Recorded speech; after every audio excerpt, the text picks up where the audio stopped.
Amalan akhir zaman. Nah, persiapan materi saya tidak akan banyak mengomentari. Silakan baca saja. Dan kalau mau ini silakan nanti di copy ke panitia materi ini.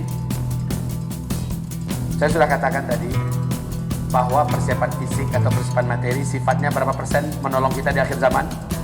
Paling 5-10%. Jadi ada semakin meringankan sedikit. Nggak ada pun nggak ada begitu masalah sebenarnya. Kalau ada lebih bagus. Coba lihat yang pertama, menanam pohon kurma dan menyediakan stok kurma yang berdahan di rumah-rumah. Ini ada perintah Nabi loh ya, berkaitan dengan kurma. Ternyata dahsyat sekali kurma ini. Baik, membuat sumur-sumur manual di rumah. Kenapa? Karena memang pada saat teknologi tidak ada, maka tidak ada air keran yang bisa mengalir ke rumah-rumah kita. Betul tidak? Kemudian mengemaskan dan memperakkan uang kertas. Ini juga ada hadis Nabi. Dan masanya sudah dekat. Terus mempersiapkan alat-alat penting kehidupan yang sifatnya manual seperti kompor, korek api, lilin, minyak tanah, lampu badai dan lain-lain. Apapun alat-alat manual, persiapkan sajalah.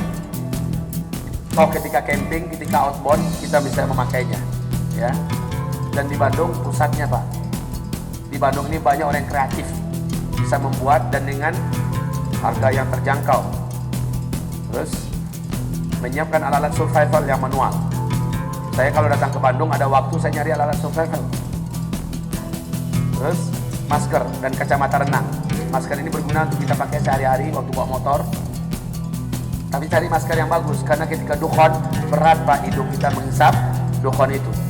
Kacamata bisa dibawa untuk berenang dan kacamata ini juga berguna nanti di saat dukhon begitu tebal sehingga memerihkan mata kita. Ya. Memiliki alat-alat bela diri manual seperti samurai, double stick, baju anti senjata tajam dan lain-lain.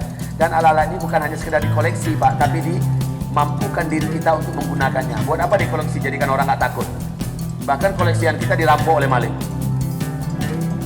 Walaupun hanya double stick, tapi mahir menggunakannya. Maling nggak berani mendekati kita, betul tidak? Penjahat nggak akan berani dekat. Hati-hati, itu Bruce Lee zaman kini tuh.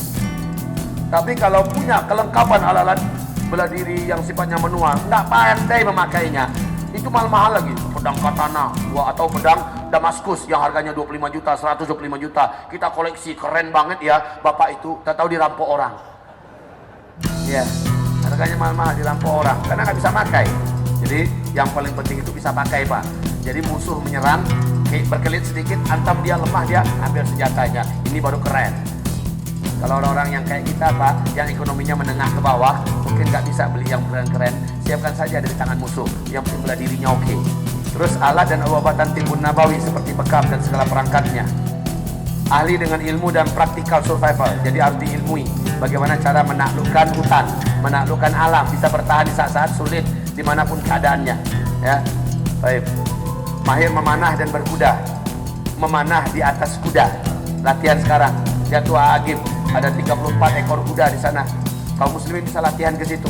Kalau nggak ada duit bilang, saya siap latihan di sini dan siap untuk biaya latihannya adalah saya melayani kuda.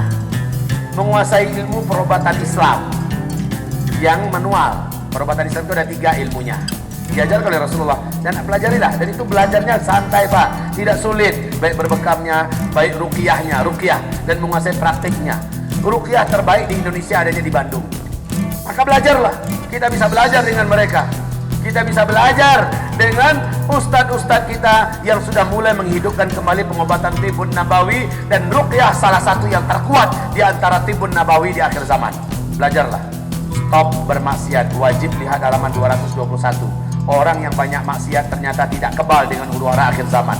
Sedikit saja dia akan mudah jatuh, sedikit saja musibah dia akan mudah murtad, sedikit saja musibah dia putus asa, sedikit saja ujian dia akan bunuh diri.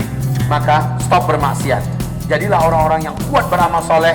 Apapun kejadian-kejadian besar yang dihadapinya ke depan, dia termasuk yang tangguh bertahan.